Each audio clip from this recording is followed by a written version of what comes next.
the President Sona. Grabe yung palakpakan sa Pogo at saka sa West Philippine Sea. Maganda po yung Sona niya. Very clear yung mensahe ni Presidente.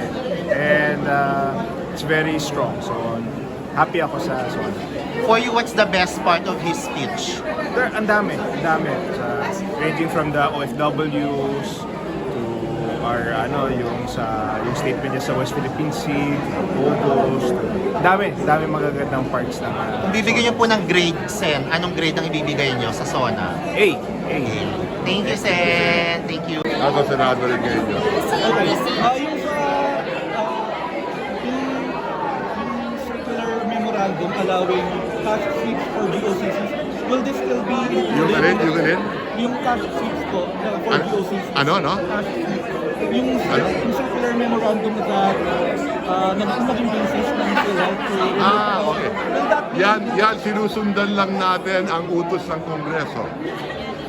Nasa budget yan sa 2024, may utos ng Kongreso na gawin ng Department of Finance yan. Sinusundan lang natin yung utos ng Kongreso.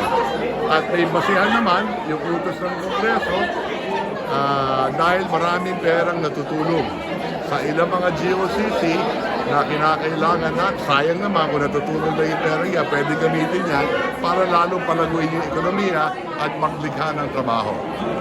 Kasama pa rin po ba ito sa 2025 National Expenditures? Wala na yan. 2024 lang yan.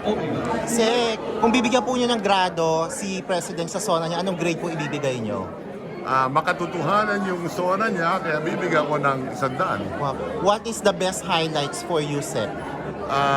Yung report niya ng pagbaba ng kahirapan sa ating bansa at yung most uploaded yung Pogo. Correct. Thank you, Sek. Okay, thank you.